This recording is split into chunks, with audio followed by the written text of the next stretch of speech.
Welcome to Moments with Marianne. This is your host, Marianne Pastana.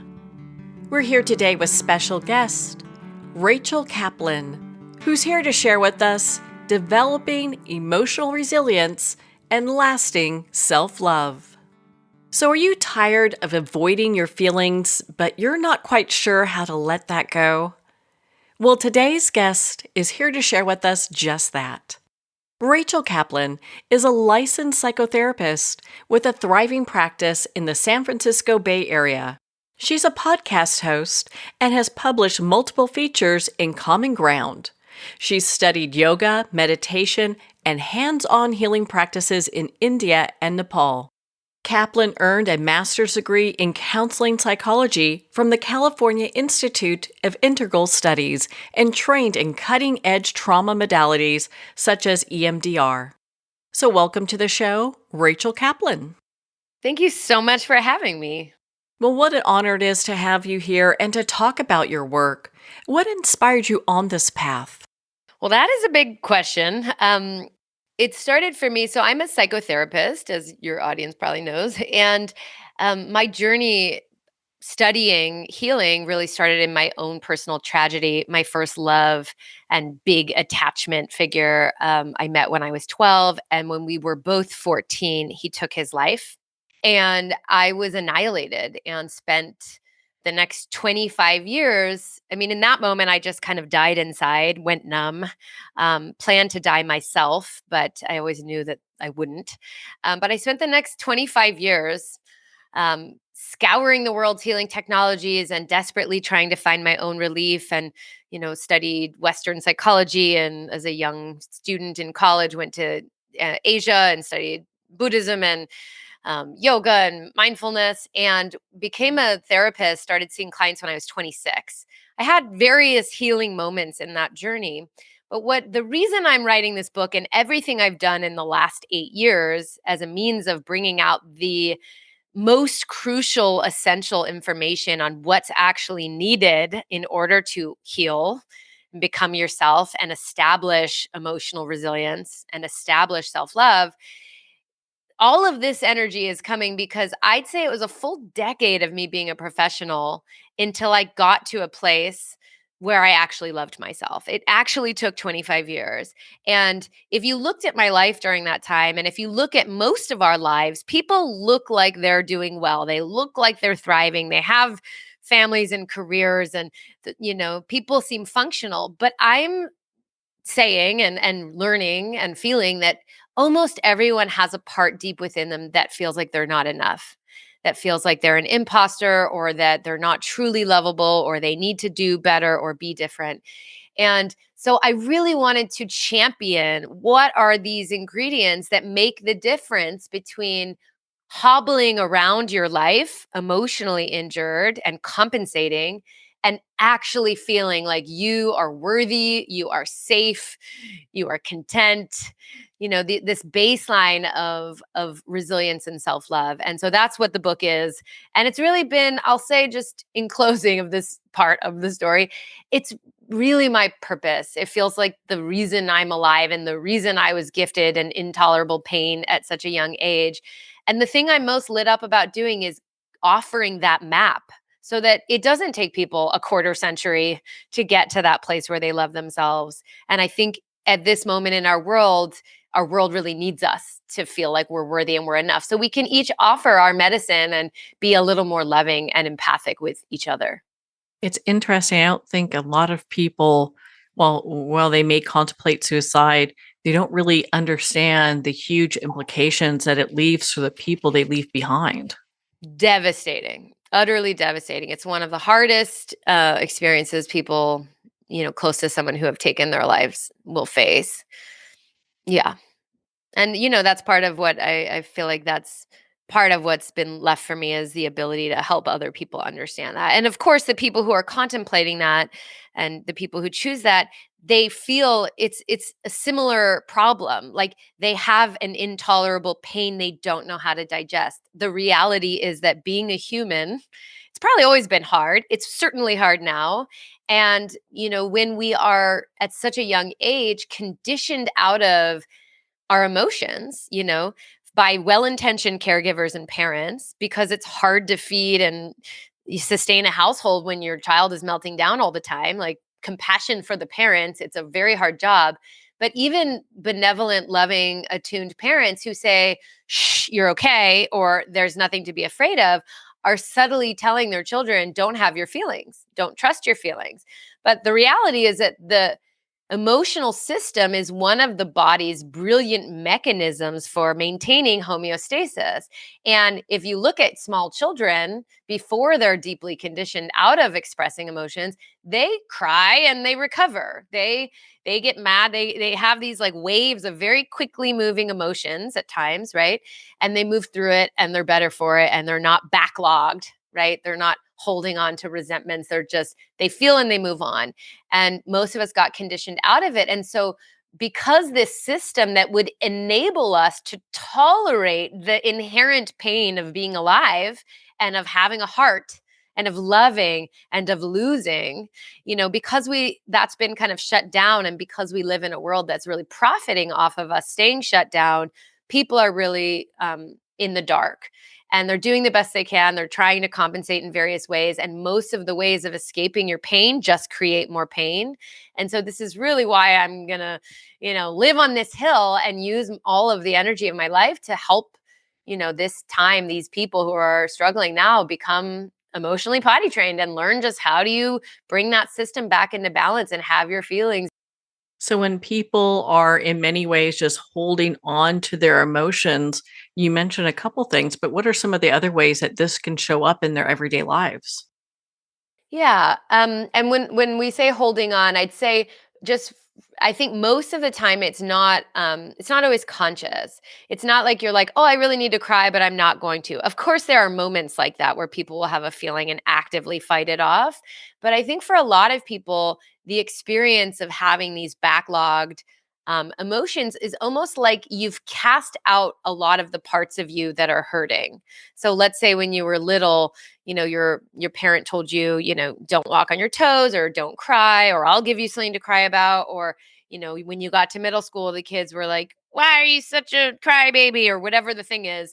Or you felt like there are certain things that will make you seem less professional or less attractive as a partner. Like all of those things, what we usually do is we try to not express those parts. And we could talk about the why there. It's actually pretty important in a way, but I won't do that now, because I think what you're asking for now is, what does it look like?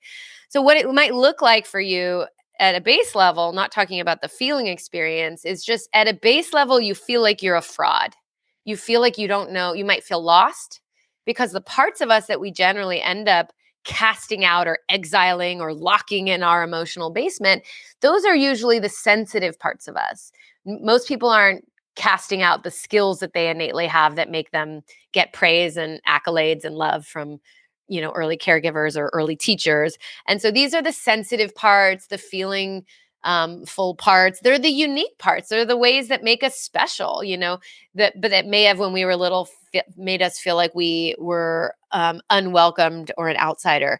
And so there's this sense of like moving through life doubting yourself, feeling like you're faking it, and being afraid of people exposing you. So that would be one thing you could look for, is, do I have that? Another thing you might look for is, if it is really hard for you to sit for a few minutes without looking at your phone. And of course, phone addiction is very real. And I think we're all struggling with it, most people. But if you can't sit still for a moment without feeling uncomfortable and you need to crawl out of your skin or get busy, that's often a sign of it. And then for most people, when you have your emotional baseline established in these really painful core wounds or injuries or cast out kind of fragmentation, their effort to avoid the pain is going to be to kind of swing to the other side. If you can imagine a pendulum going from you feel worthless or you feel unlovable, and you're going to swing into kind of extreme and problematic consequence inducing states that might be like constant substance use, addiction to, Netflix, or, internet shopping, or overworking, because you're trying to achieve relief from these pains of, am I enough? Do I belong? by either being really successful or really distracted or using substances so that you're not in pain, you're in bliss. And of course, all of these systems crash, whether it's that, you destroy your marriage because you stay at the office all the time, or you go into debt because you've spent all your money trying to have things that would fill the void. Or you get into a deep substance abuse or drug abuse or alcoholic situation. I call what we use to avoid ourselves our drugs of choice. And just so you know, like mine is clothing. It's like it's not always a drug, but even like trying to be a good mom or trying to be successful can be something that is actually a problematic avoidance strategy. And I think if you're listening to this and being a human, that it doesn't work that well. It just creates more of that fear of being uncovered. It just creates dysfunction and problems. And so, if our strategy to avoid our emotional pain only leads to great amounts of emotional and practical pain, maybe we're willing to try something new. So, how does feeling our emotions lead to a healing place?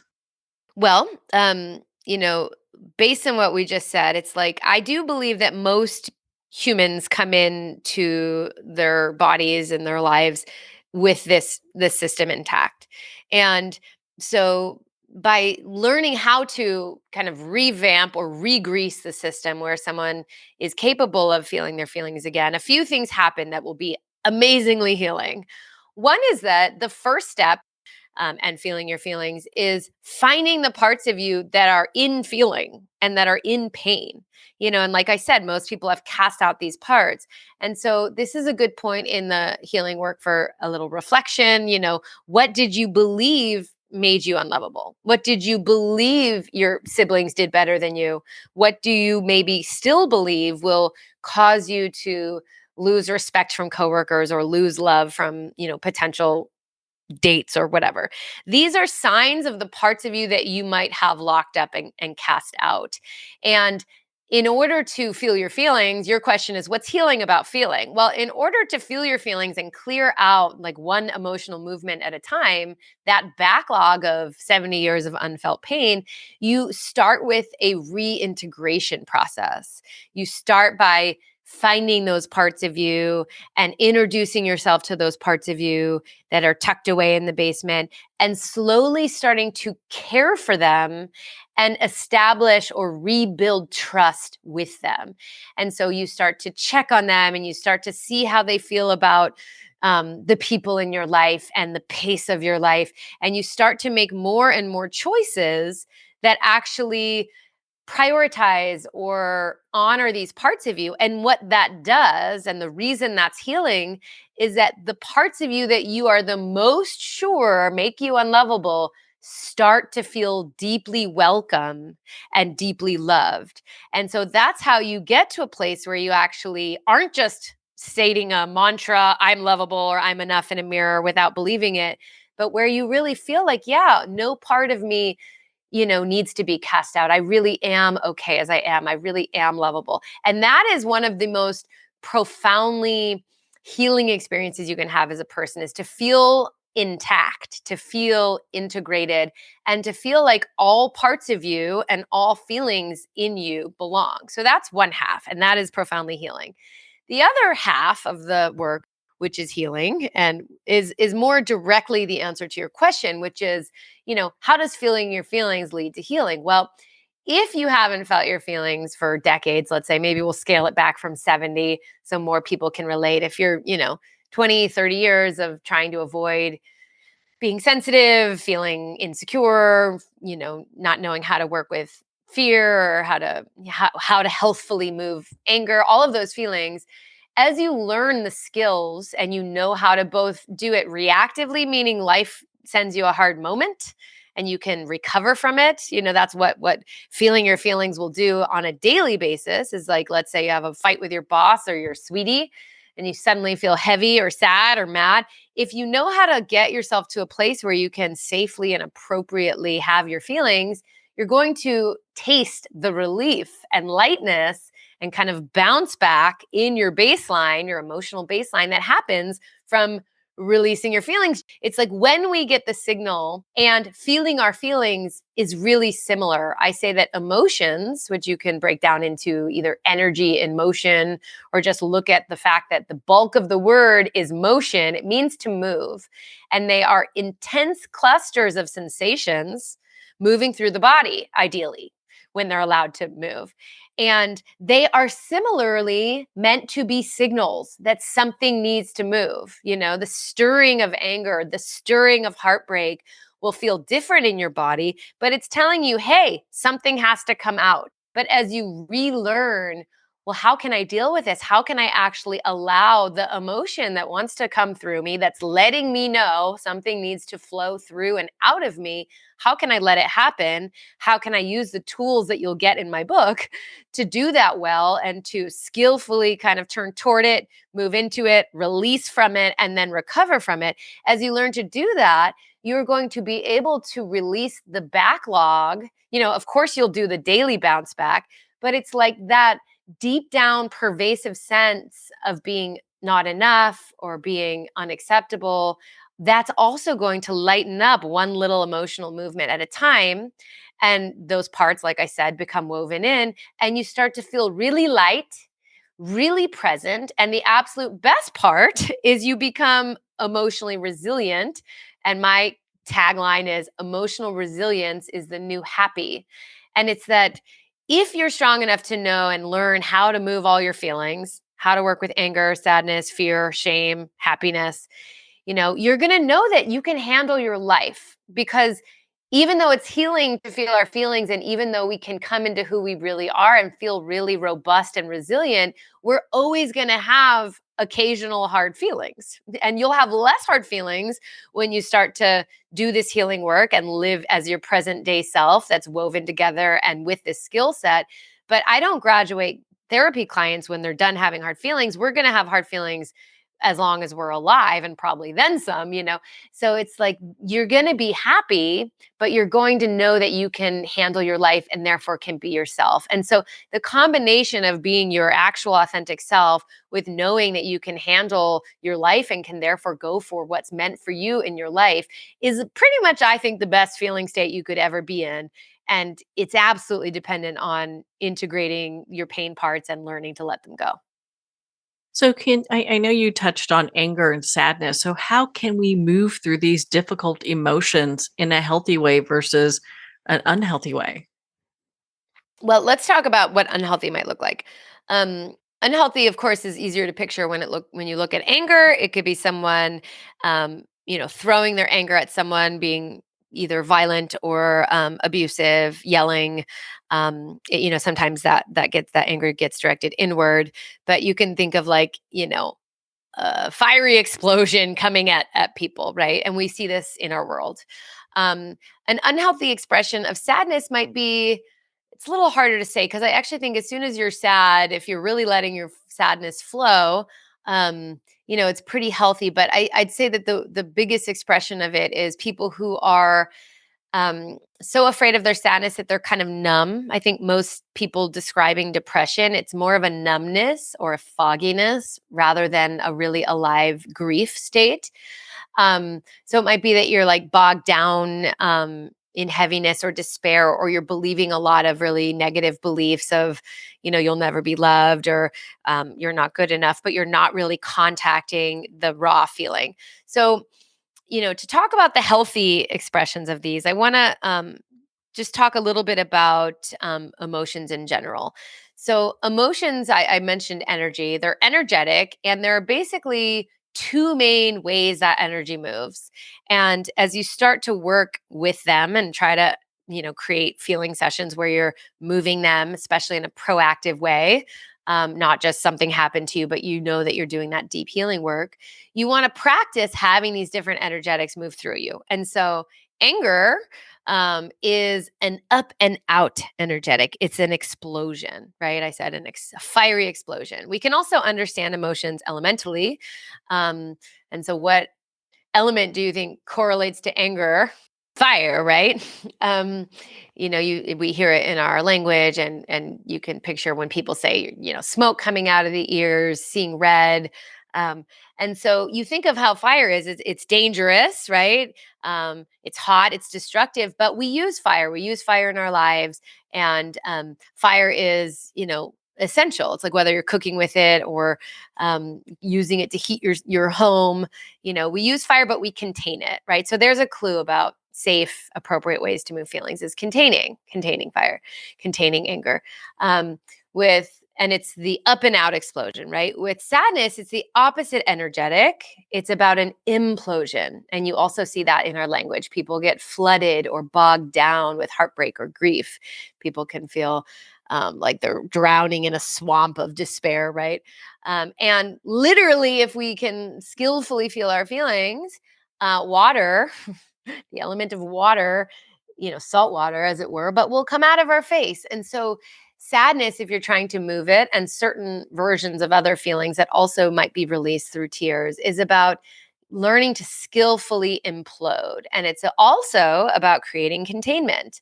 It's about creating the kind of safety. Like if you look at a child who's sad, you'll see they'll often move toward a hug with their caregivers, right? They want to be held, they cry, they move over, they move on, they're done with it, right? They move back to playing. And so I'll start with sadness since I'm talking about it.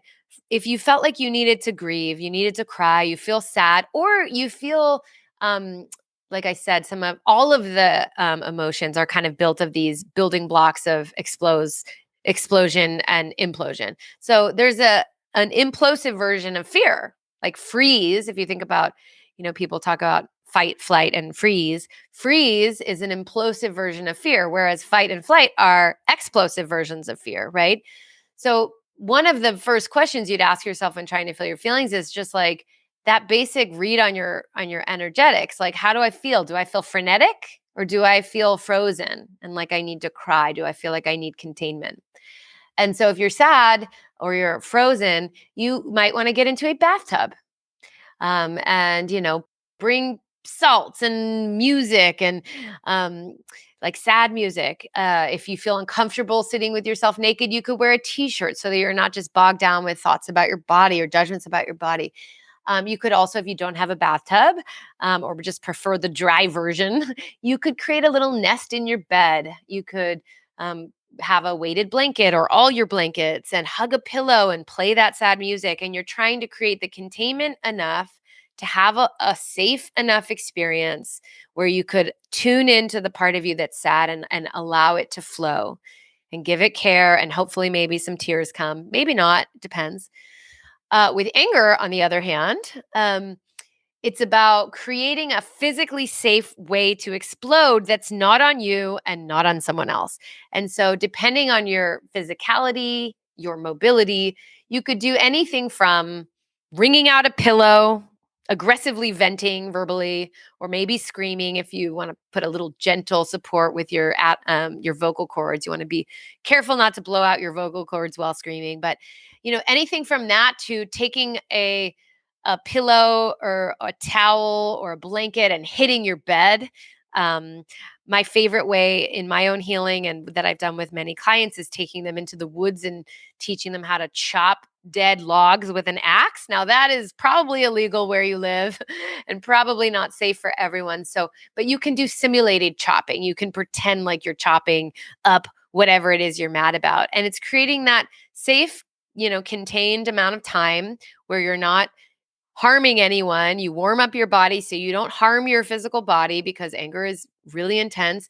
And you let yourself be vile and angry and hateful and murderous. And you know that you don't really mean it. You're not going to harm anyone. You're doing this to relieve that backlog of rage. And you're doing this to one little emotional burn at a time, become a safe person to be around and clear out that backlog.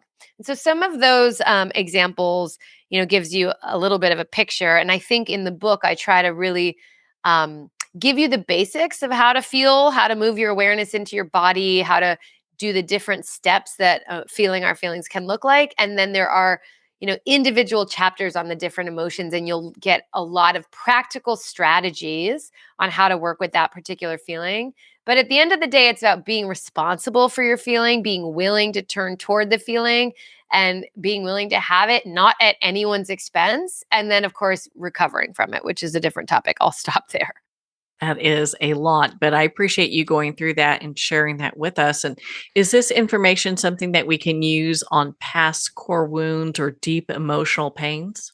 Absolutely. Yeah. There's like two tracks of healing that happens. There's like the feeling, eventually your goal is not just to be emotional all the time. Your goal is to kind of come into present time to release that backlog of unfelt pain that's connected to core wounds. And we could talk about what that means if you want. But you're going to do that work of that's where the proactive work really is helpful, where you're actually like going after the deeper feelings you haven't felt yet. But then there's also the just like getting the skills so that that when you do have a feeling because your life brought you one, you can recover from it. And they're both immensely helpful. So, yeah, let's dive into that. I think that that would be very interesting to hear. Absolutely. So the deal is, when we were little, I spoke to this a tiny bit, not really, but we came in, as emotional beings, and we came in, at the end of the day, we're organisms, we're biological animals that are completely helpless and dependent. And deep in our system, we know that we need care to survive, right? So it's like, babies don't just need they do need, food and shelter, but you don't get food and shelter unless you have an attuned parent. And of course, there are more, or caregiver, it doesn't have to be a parent, but there are more needs that we have. Someone tracking the child, the little infant, to know what the needs are and to soothe it. When we come, we don't have any of these self-soothing skills, right? But because we're wired to know that we need our caregivers close, if we notice as those tiny little nonverbal babies that our mom glasses over when we cry, or as we get a little older, our parents start saying, or our caregivers start saying, don't act like that, don't do that, you shouldn't be that way, I'll give you something to cry about. We are basically wired to do whatever we need to do in order to maintain the closeness with them. And when we're barely, verbal, barely cognitive beings, and as those capacities to think and understand our reality come into being, we have a choice as young people. We could either look at, and this ranges in benevolent, well-intended parenting where they're saying there's nothing to be afraid of, or they just miss some of the cues. Maybe you cried in your bed too long with a wet diaper, right? To more pervasive, utter neglect, emotional abuse, like, you know, um, being unkind toward the child. Like the whole range will bring some element of this. Like even the people with the best parents have usually a touch of this, right? But when we're little, as we try to understand our reality, we essentially have one choice, which is, am I going to recognize I'm helpless and innocent in an unsafe world, right? Like the people I depend on for food and shelter and survival are causing me pain. That's one option. And if you want to take a breath and just feel that, I'm innocent in an unsafe world. That's one option. The other option is I'm bad. And if I do better, then I'll get what I need. It's my fault, basically. And so I can do better. And if you sit with that for a breath or a moment, there's a sense of agency in that. There's a sense of you can try to be how your parent or caregiver wants you to be. You can clean your room more. You can hide some of the qualities of you that are uncomfortable for the parents. You can try to keep your tears in when they say, I'll give you something to cry about. Right. And so it's actually the more adaptive strategy to feel like you have agency as a child. And what that translates into is a deep down, below your cognition, below anything you can understand, feeling of there's something wrong with me, you know? And everyone's version of what's wrong with them is different. It kind of depends on what was hard for your family about you. It might be that you were too sensitive. It might be that you didn't listen. It might be that you were too hyper. It might be that you didn't feel smart, or you had too many emotions, or whatever it looks like. Right? We have a different version of what we think might be wrong with us. But that's where, and I spoke to this part of it, that's where the casting out and fragmenting and repressing aspects of ourselves happens, right? Because we want to keep those people close. And then eventually we're also casting out aspects of ourselves that come through later circles of conditioning, like school, like teachers, like peers. And of course, these days, like social media, and so what happens is as people are growing up, they just have a gaggle of like little parts that are locked away in a basement closet. And if you can picture anything living being locked away without contact, without fresh air, without sunlight, it's going to wither and get gross and get ugly. And so people can feel like they have ghouls inside them. They have these secrets that they're afraid will be revealed. And that is what I would call a core wound. It's a feeling, a felt sense that goes way deeper than your mind because it started when you were so young, of something being off with you, something being wrong with you. It might have a unique expression, and that it's ultimately a fear that you're not okay and that you don't belong. And, it's healable, and there's this EPT, and the entire book is a journey of how do you heal those core wounds. But most people are walking around with them. Where can our listeners connect with you and be part of your community and learn more about your work? Thank you so much for asking. Everything I'm doing, you can find through thefeelingsmovement.com, and feelings is plural. So thefeelingsmovement.com. I do have workshops. I have a catalog of classes you can take. I have a DIY course that will guide you. Of course, I will have access to my socials like Instagram and TikTok and the book. And you'll learn I do retreats. And this is what my whole life's dedicated to. Well, Rachel, thank you so much for taking the time to be on the show with us here today. It was my pleasure. And thank you for asking me such great questions and then listening to my very long answers. Well, what a great discussion, Rachel. Thank you so much for taking the time to be on the show with us. Again, if you'd like to connect with Rachel, you can at her website, thefeelingsmovement.com. Make sure to be part of Rachel's community and learn how you can develop emotional resilience and build lasting self-love. Well, we're at the end of our time today. I'd like to thank everyone for tuning in. You've been listening to Moments with Marianne, where we make every moment count.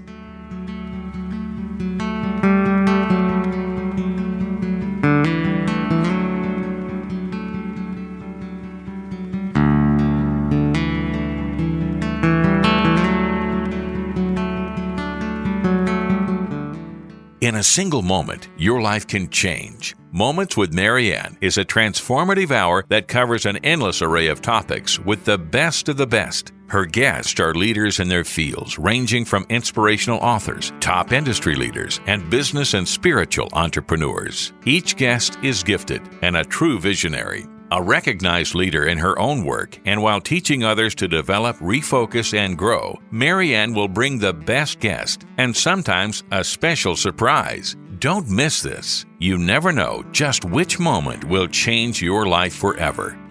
Make sure to tune in and visit momentswithmarianne.com for more information.